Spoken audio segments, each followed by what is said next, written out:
It's no wonder Lecce is often called the Florence of the South in travel guides. Most of Lecce's sites were located in the historic center, which we were able to explore perfectly on foot. The old town was manageable in size, so we encountered the main attractions anyway. Our hotel was within the old town ring, and it wasn't far to the Piazza Mazzini with its fountains. Our actual tour began at the Basilica di Santa Croce, one of the city's most impressive buildings. Construction on the church lasted over 150 years. The church has a richly decorated facade with 6 smooth columns supporting an entablature adorned with animals, grotesque figures, and plant motifs, as well as a large rose window. The main portal features 2 Corinthian columns. The interior, laid out in the shape of a Latin cross, was characterized by striking columns. The church has 17 altars.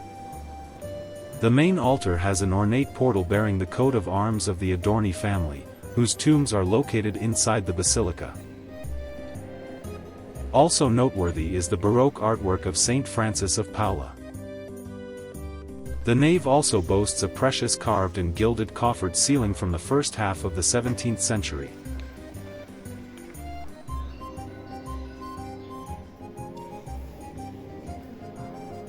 The basilica is located on Via Umberto, where various palazzi once stood, such as the Palazzo dei Celestini or, opposite, the Palazzo Adorno. All very massive and, in fact, rather imposing structures. We then headed back towards the old town.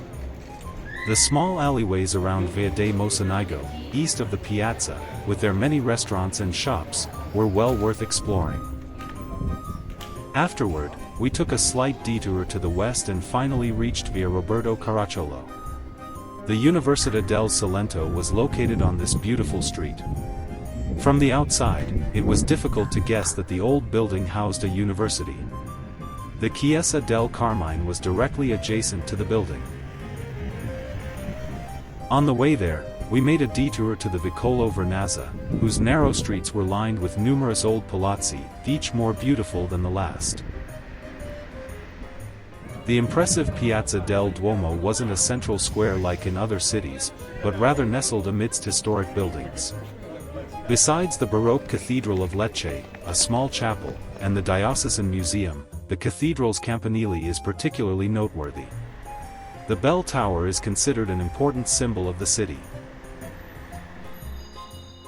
While the interior of the cathedral is impressive, it's not quite as imposing as the Basilica di Santa Croce.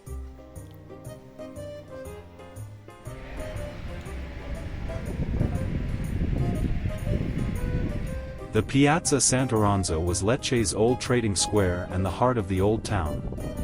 Here, next to the tower of the Chiesa di San Marco, stands the impressive Roman amphitheater of Lecce.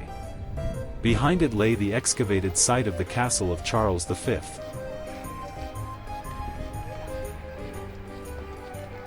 Lecce truly had a great deal to offer, and because there were so many sights to see, the walking distances were unfortunately quite long.